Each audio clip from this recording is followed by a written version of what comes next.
Hello students, कैसे हैं आप लोग? आई होप आप लोगों की पढ़ाई बहुत अच्छी चल रही होगी। देखिए, आज का जो हमारा टॉपिक होने वाला है वो है हिंदी शब्द रचना। तो आइए जानते हैं।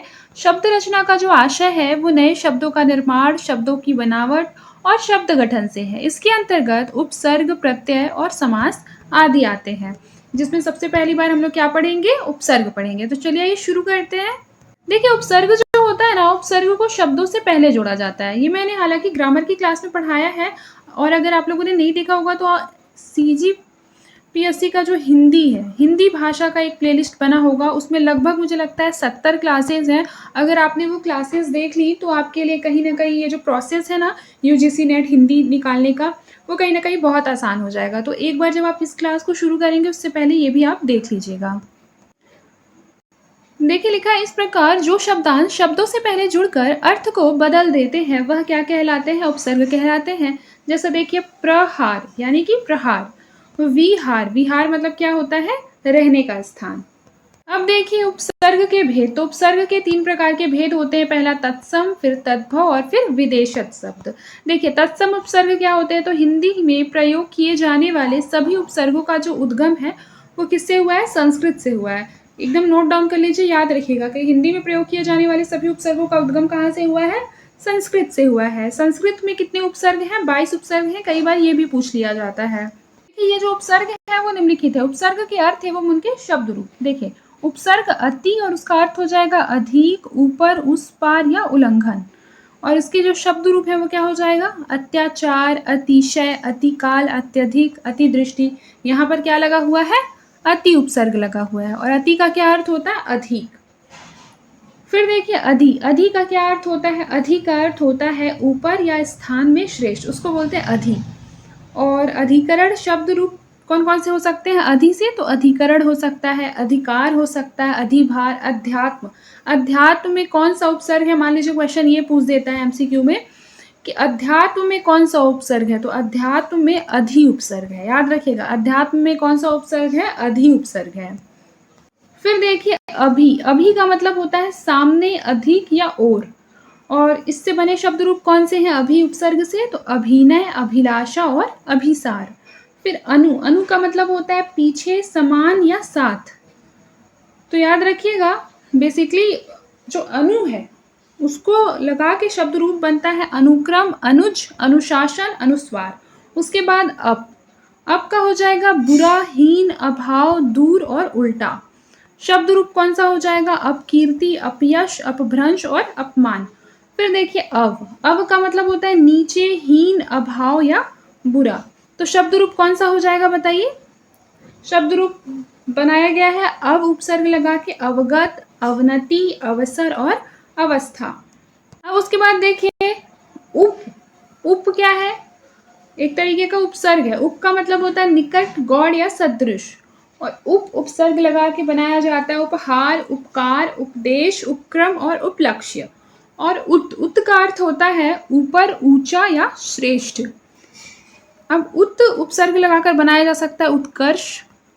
क्या बनाया जा सकता है? उत्कर्ष बनाया जा सकता है, उत्तम, उन्नति, उत्पन्न और उल्लेख।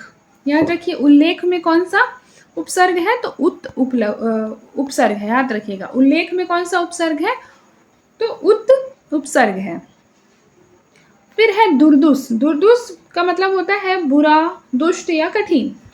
तो दुर्दुष जो है वह उपसर्ग लगा के बनाए जाने वाले जो शब्द है वो हो जाएगा दुराचार, दुस्साहस, दुर्गम, दुर्बल और दुराग्रह। फिर देखिए, निर उपसर्ग लगाकर बेसिकली बनाए जाने वाले जो शब्द हो जाएंगे वो हो जाएंगे निर्वाह, निर्दोष और निर्णय। निर का मतलब होता है बाहर, निषेध, दूर, रहित इत्यादि।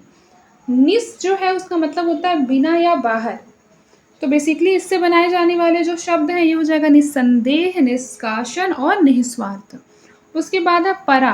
परा का क्या अर्थ होता है? पीछे, अनादर या नाश। और परा उपसर्ग लगाकर बनाए जाने वाले जो शब्द हैं वो है पराजय, पराक्रम, परामर्श और परास्त। फिर है परि। परि का अर्थ होता है चारों ओर या आसपास। यानी कि ये बेसिकली शब्द जो बनाए गए हैं परि उपसर्ग से वे हो जाएंगे परिजन, परिभ्रमण और परिवहन और परिचर्चा। फिर है प्रति। प्रति का हो जाएगा वापस, और या तरफ, तो उससे हो जाएगा प्रतिकूल, प्रतिवादी और प्रत्यक्ष। अब देखिए वी उपसर्ग लगाकर बनाए जाने वाले जो शब्द हैं वो हो जाएंगे विकल, विकास, विज्ञान, विशुद्ध और वियोग। और कु का अर्थ होता है बुरा। कु का मतलब क्या होता है? बुरा। कु उपसर्ग लगाकर क्या क्या बनाया जा सकता है? कुकर्म, कुख्यात और कुदृष्टि, क्योंकि कु का जो अर्थ होता है वो होता है बुरा। अब देखिए सम। सम का मतलब होता है सम्यक, अच्छा या साथ। जैसे संकल्प हो गया, संग्रह हो गया, संगम हो गया, तो इसमें सम उपसर्ग है। क्या उपसर्ग है? सम उपसर्ग है। फिर है स, तो सहित। स का मतलब होता है सहित या साथ, जैसे सहित हो गया, सरस हो गया, सजग हो गया। फिर देखिए सु। सु का मतलब होता है अधिक, अधिक अच्छा। इसका अर्थात है, अगर इसको लगाकर बनाया जाए उपसर्ग तो कौन कौन से शब्द बनेंगे? सुकर्म, सुकाम, सुगम।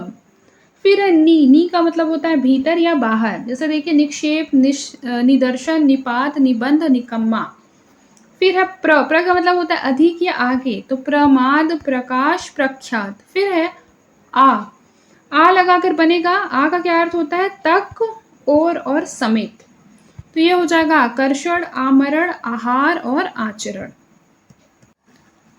फिर देखिए तद्भव उपसर्ग। तद्भव उपसर्ग बेसिकली ऐसे शब्द होते हैं जिनका विकास संस्कृत उपसर्गों या संस्कृत के अवयवों से हुआ है। ये उपसर्ग निम्नलिखित है। जैसे देखिए उपसर्ग के अर्थ और उनके शब्द रूप। जैसे मान लीजिए उपसर्ग है अन्न। अन्न का अर्थ होता है अभाव, निषेध या अचेत।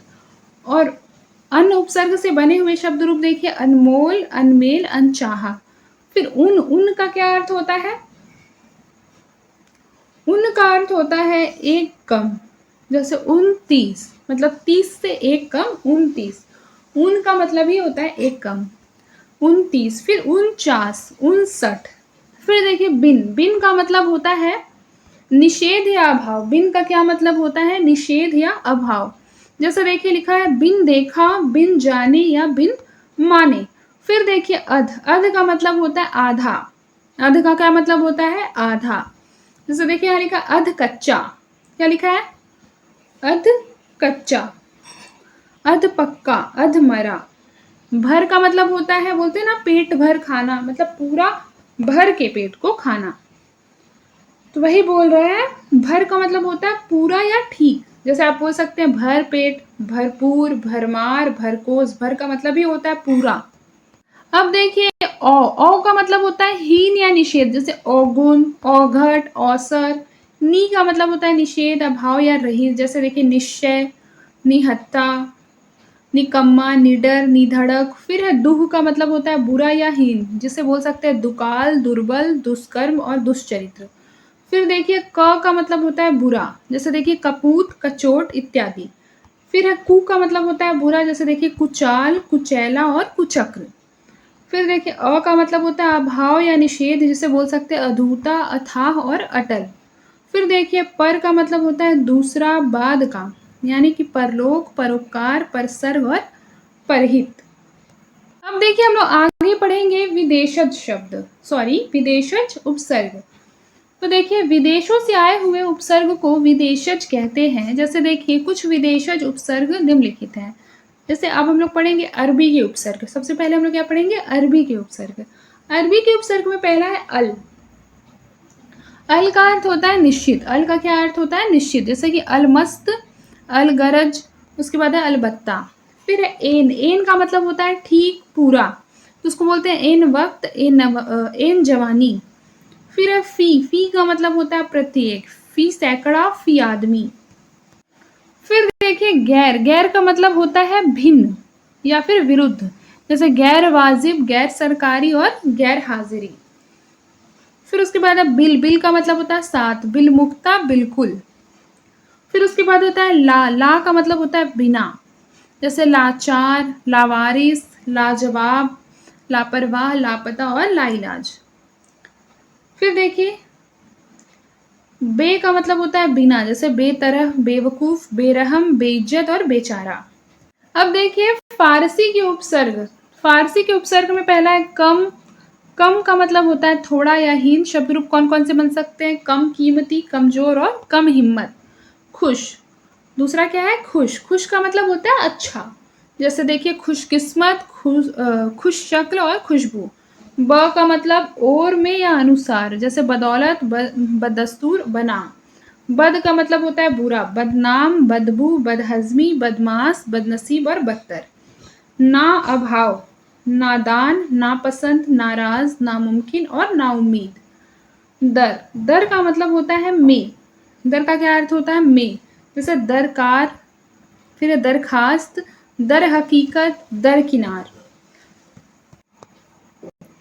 जैसे देखिए अंग्रेजी के उपसर्गों में पहला है सब। पहला उपसर्ग क्या है? सब। और सब का क्या अर्थ होगा? अधीन, भीतरी या सह।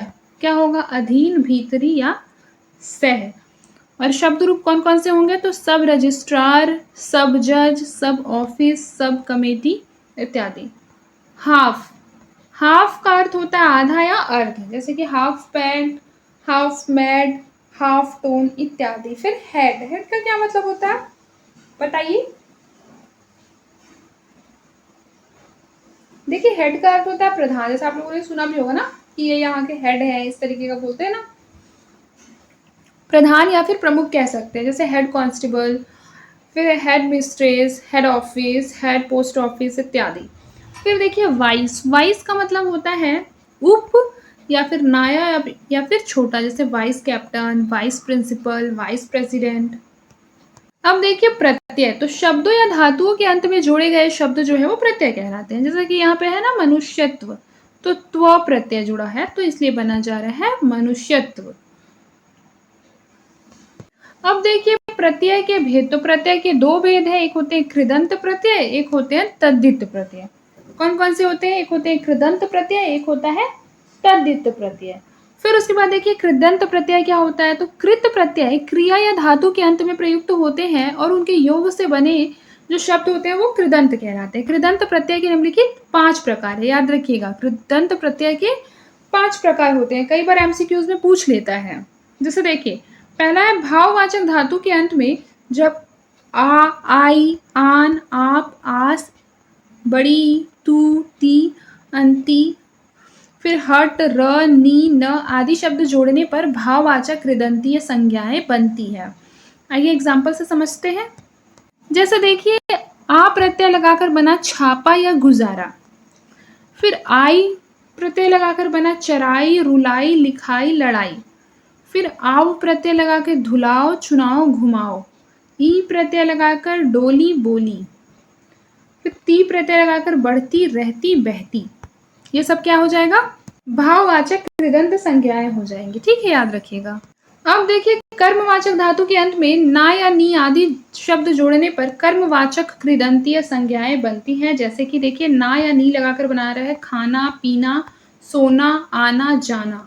कहीं ना कहीं धातु के अंत में कौन सा प्रत्यय लगा है?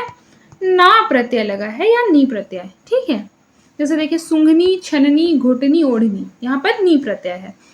तो यह शब्द जोड़ने से क्या बन जाता है? कर्मवाचक कृदंतीय संज्ञाएं बन जाती है। अब देखिए करणवाचक, करणवाचक वे प्रत्यय जो क्रिया के करण यानी साधन को बताते हैं वे करणवाचक प्रत्यय कहलाते हैं। जैसे देखिए आ प्रत्यय लगाकर बनेगा झूला, फांसा, पोता या घेरा। ऊ प्रत्यय लगाकर बनेगा झाड़ू, काढ़ू, माड़ू इत्यादि। ना प्रत्यय लगाकर बनेगा कसना, घोटना और मारना। अब देखिए कर्तृवाचक ये प्रत्यय धातु के अंत में जुड़कर कर्ता का अर्थ प्रकट करते हैं। जैसे कि अक लगाकर बनेगा पाठक, सार लगाकर बनेगा मिलनसार। इस तरीके से आप बना सकते हैं।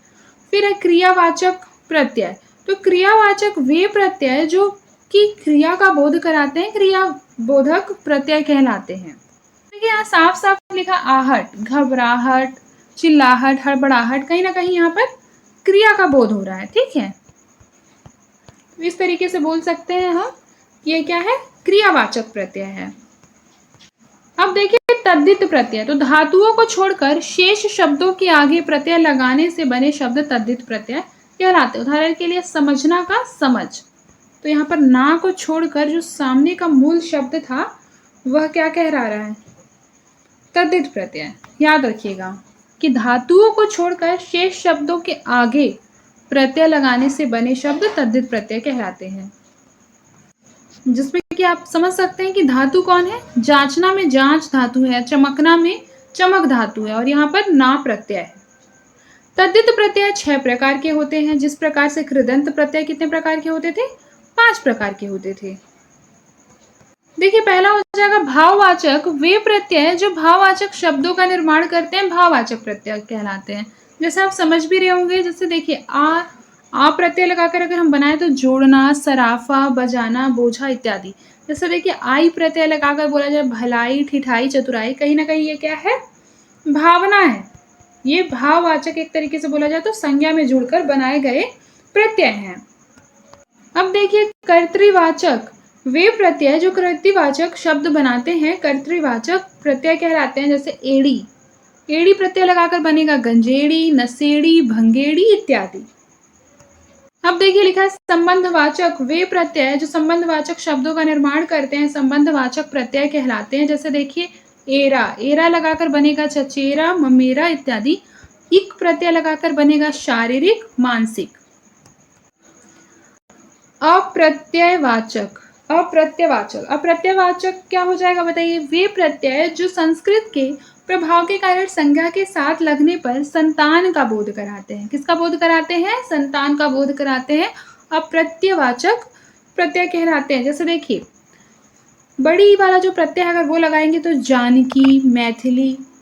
फिर उसके बाद देखिए ए लगाएंगे तो कौन्तेय, गांगेय इत्यादि। फिर देखिए उनतावाचक। वे प्रत्यय जो लघुता सूचक शब्दों का निर्माण करते हैं उनतावाचक प्रत्यय कहलाते हैं। जैसे देखिए टा, जैसे कि कलूटा, रोंगटा।